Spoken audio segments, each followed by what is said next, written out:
लेकिन उसके बाद जब नौकरी ढूंढने गए तो कहीं मिले नहीं, और एक तरह से बड़ी एक फ्रस्ट्रेशन रहती थी, क्या करें, ग्रेजुएशन हो गया, कहाँ नौकरी मिलेगी।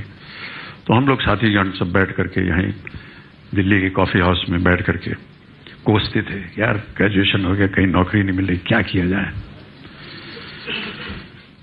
एक दिन एक भाई साहब थे, उन्होंने कहा यार ऐसा है, गलती हमारी नहीं है, गलती हमारे माता पिता की है, और गलती यह है कि उन्होंने हमें पैदा क्यों किया यार, दिस इज द प्रॉब्लम, पैदा किया इस वजह से आज हम लोग। मुझे लगा कि ये बहुत सही बात बोल रहा है,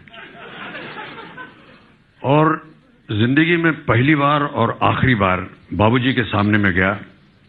कभी भी उनके सामने मैंने ऊंचे स्वर में बात नहीं की। मैंने कहा आज मुझे पता चल गया है कि वजह क्या है इन सब बातों की, आपने मुझे पैदा क्यों किया था।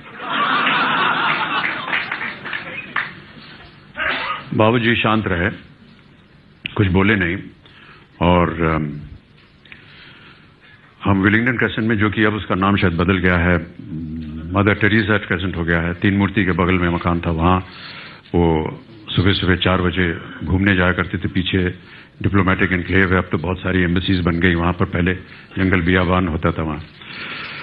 और वो 4 बजे उठ करके वो जब जाने लगे तो वो मुझे उठाते थे पढ़ने के लिए। तो एक कागज छोड़ गए बिस्तर पर, और मैं जब उठा तो मैंने देखा कि उन्होंने एक छोटी सी कविता लिख करके, जो रात को मैंने उनसे कहा था, उसके उत्तर में उन्होंने ये कविता लिखी। उन्होंने लिखा कि ये कविता है कि जिंदगी और जमाने की कश्मकश से घबराकर मेरे बेटे मुझसे पूछते हैं कि हमें पैदा क्यों किया था। जिंदगी और जमाने की कश्मकश से घबराकर मेरे बेटे मुझसे पूछते हैं कि हमें पैदा क्यों किया था, और मेरे पास इसके सिवा कोई जवाब नहीं है कि मेरे बाप ने भी मुझसे बिना पूछे मुझे क्यों पैदा किया था।